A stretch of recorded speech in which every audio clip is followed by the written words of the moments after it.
It's now been 10 weeks since Colorado's most destructive wildfire in history, and this morning that burn area looks almost the exact same as it did back then. Yeah, some people whose homes burned in the fire still have big piles of debris in their yards. Jordan Chavez is live in Boulder County this morning, and Jordan, fire survivors are telling lawmakers that they're getting really frustrated.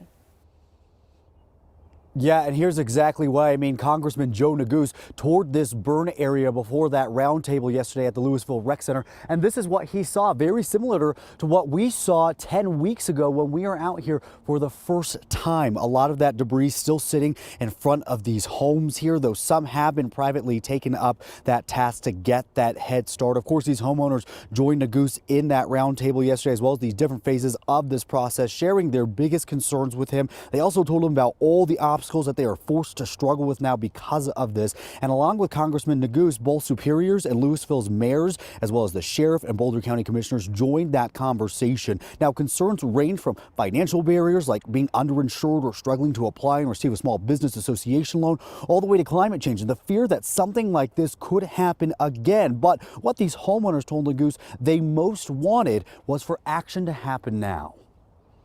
The two things you asked for are eminently reasonable requests, right? Urgency and certainty. And certainly what I can promise you is we, in our office, has that same sense of urgency. And I think I speak for my colleagues, the commissioners and the mayors and others, and the governor as well, that they have that same sense of urgency. The certainty has been harder to come by, right? And this is just, it's been such an uncertain process from start to finish. And to really underscore that sense of urgency that you heard the congressman talking about is the fact that a lot of these homeowners say that they have about 12 months of rental coverage.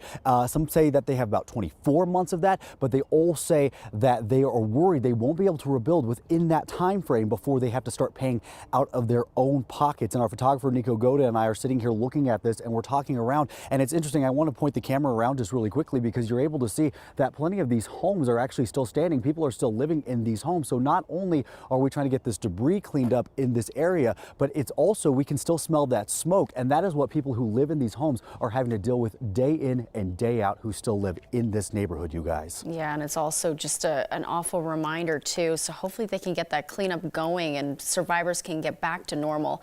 All right, Jordan, thank you.